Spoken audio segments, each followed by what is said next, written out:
Son débit vocal est unique. Assalamu alaikum wa rahmatullahi ta'ala wa barakatuh. Il est un redoutable dialecticien doté d'une vaste culture générale et d'un esprit ingénieux qui, à travers le Colisée de l'éveil dont il est l'initiateur attiré, l'amène à façonner son auditoire et à faire passer son message. li ngeen di woowee handicap maanaam nit mën na judd silmaxa nit mën na judd manqué leneen ci li ngeen di woowee manqué ndax man tuddee ma ko manqué gis nga dégg la laaj ndax yàlla moom xoolewu ko noonu bu leen fàtte ni nit ku nekk li mu soxla ci liggéey bi ko yàlla li doy daf koy indaale kon li ngeen di woowee manque mënta nekk yàlla du joxe lu matadi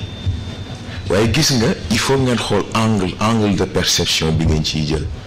dans le sens où nekkul problème mu dafa am lu ñu manqué déedéet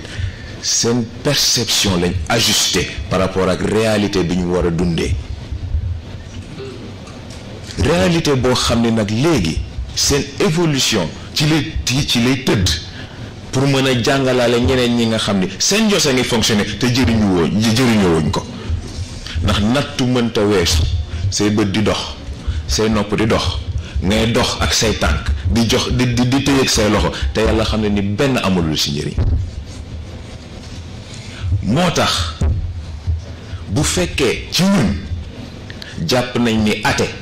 mooy preuve tangible de l'existence de Dieu noonu leen jàppee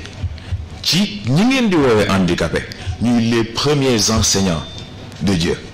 Quand il parle, c'est avec cette exceptionnelle action rythmée qui monte crescendo comme la voix incantatoire d'un porteur de messagers. Il hypnotise son auditoire si bien que chaque syllabe de son propos devient un silo inépuisable de sagesse dont lui seul a le secret. Nikola Tesla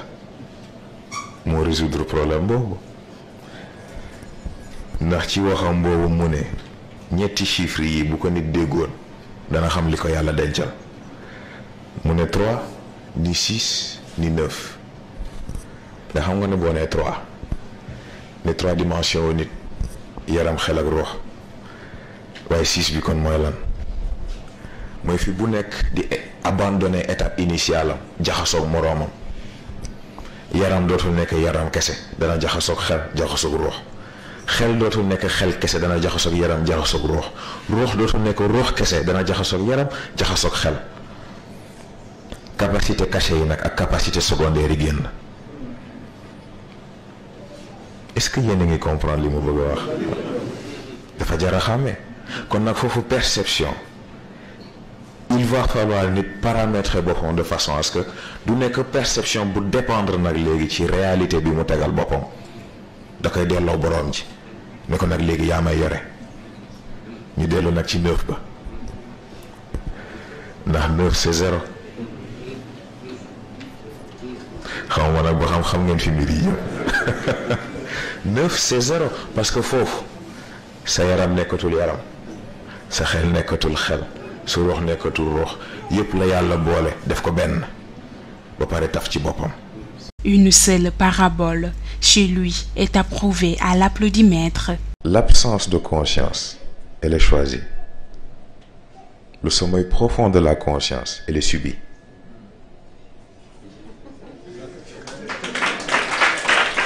C'est dans cet institut Al-Irshad majoritairement composé de jeunes dont l'écrasante majorité jouit d'un intellect averti que Serigne Cheikh Ahmed Tidiane Sy Moustapha rectifie et recadre des éminents penseurs ou même des philosophes.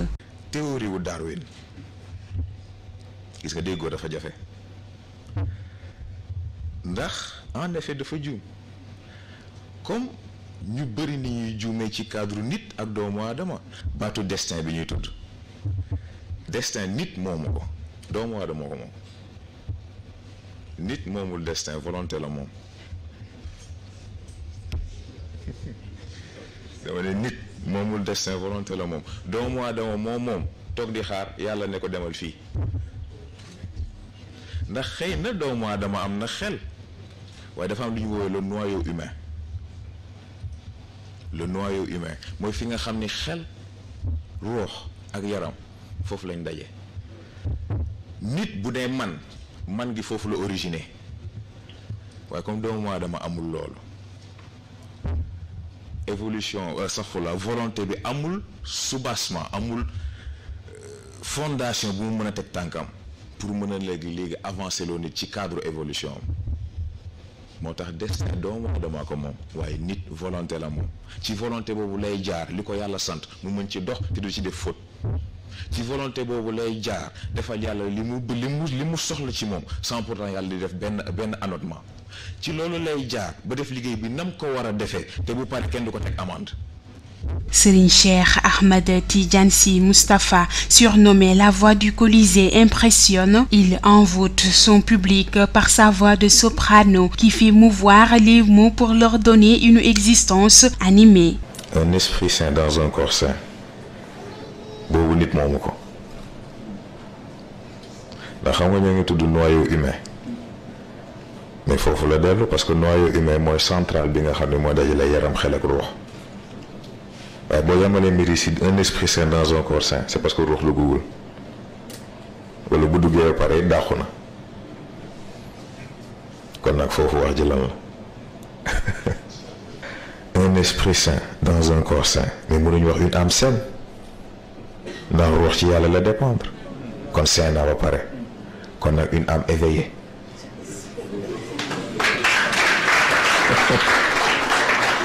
À travers le Colisée de l'éveil, la voix du Colisée éveille des âmes en des consciences plus hautes de leur rapport avec Dieu, avec tout homme et avec l'univers. C'est extraordinaire. C'est extraordinaire ndax xam nga ñu bëgg dafa am lu ñu comprendre gis nga ñoo ngi tudd évolution nit fii la jógee fële mais est-ce que xam nañ lan lay yàlla jàpp moom muy golo ci bëtu yàlla mooy ki nga xam ni tey jii am na yaramam am na xelam am na ruuxam waaye lànk ne du ubbi xolam du ubbi xelam loolu ay caaxaan kon nag ci baat boobu évolution scientifique bi ñuy wax amul parce que seen golo yooyu ñoo fees jamono seen golo yooyu ñoo indi crise jamono seen golo yooyu ñoo yàq àdduna mais li jar a bàyyi xel mooy nit ni muy jàppalee boppam nit am na nu muy doxalee waxuma la sax ak moroomam mais ak boppam yaramam gedd ko nit xëy di yëg ci boppam feebar yoo xam ni dana dem ci docteur dana dem ci hôpital dana dem fu ne duñ gis dara et pourtant moom ci boppam xam na ni il y a quelque chose qui cloche waaye de l'autre côté aussi ci évolution nit dana am nu muy jëfanteeg ay moroom nu muy jëfanteeg boppam dana xëy éléments yi war a daje yëpp pour mu yam fa daje ci moom et pourtant yaramam xelam ruuxam bu si nekk ak intervention bi muy def bu si nekk ak opération bi muy def ba dàqal ko loolu nga dem ci docteur dem ci ku ne mu ne la ah yow de ni nga wéree nii ñi tolloog yooyu am na yeneen problème. De l'homme à l'humain, une évolution nécessaire, tel est le thème général de cette première édition. L'objectif général de l'ingénieur moral est d'enseigner les trois dimensions qui distinguent l'homme à l'humain. Quelle est la finalité du projet homme? Une question que l'homme n'a su répondre, malgré les vastes étendues de logique et de savoir, malgré les plaines profondes de la religion. Et pourtant c'est une évidence claire et confirmée, époque après époque. Pour certains, cette évidence porte le nom de nature et exige de l'homme le respect du cadre de vie qui l'entoure. Pour d'autres, elle porte le nom de science et exige que chaque fait, chaque information soit confirmée et vérifiée à travers l'analyse et l'interprétation logique. Pour d'autres, il s'appelle le rien. Pour d'autres, un autre nom. Car pour chaque nom, car pour chaque homme, il y a une perception, qu'elle soit complète ou incomplète, objective ou subjective. La seule constante est donc la présence certaine de cette évidence, À notre niveau, nous préférons adopter un nom plus complet, plus objectif, et qui ne dépend d'aucune réalité, d'aucune perception, l'origine de toute existence. Allah, le souffle premier. Serigne Cheikh Ahmed Tidiane Sy Moustapha déboulonne René Descartes dans le discours de la méthode où il dit: Je pense donc je suis. Foofu la ñuy juumee ndax gis na ci moment boobu penser amu fa sens penser amu fa sens xalaat du la fa génnee ndax xalaatu la fa dugal te góor gi ñun jàngal lañu ne nit dina wax ba dugal boppam ci kàmm waaye mënul wax ba génne boppam kon nag foofu xel du la fa génne comme daa sa àdduna yëpp lànk nga yàlla waa léegi nooy def fay na tasabun. Démonte Spinoza. moom Spinoza xamul baatu absence constante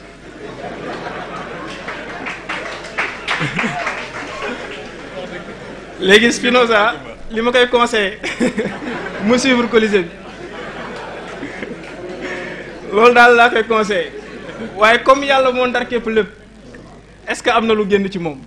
donc est-ce que du boole absence constante bi rek substance première bi ndar képp ko. Spinoza yi ñuy tudd ak yooyu yëpp ñoom dañoo amul chance ndax yéen am ngeen góor gi comme am ngeen góor gi war ngeen comprendre bu ñu nee substance première yàlla du il ne travaille pas unilatéralement kon nag foog contrepartie am ñoo ngi koy wax léegi mag Moustapha absence ne signifie pas vide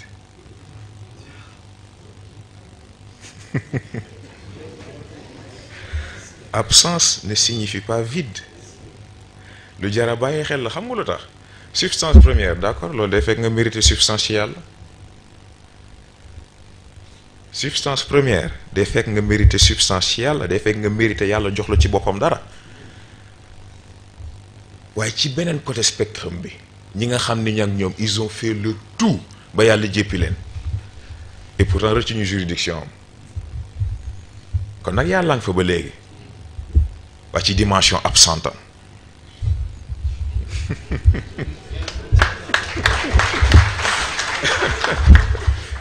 ah sant yàlla rek gis ngeen dañ nekk ci milieu boo xam ne ñun kenn rek lañ faale kenn rek lañ tëg bët kenn rek a mën a signifier dara suñu kanam muy Serigne Moustapha Sy.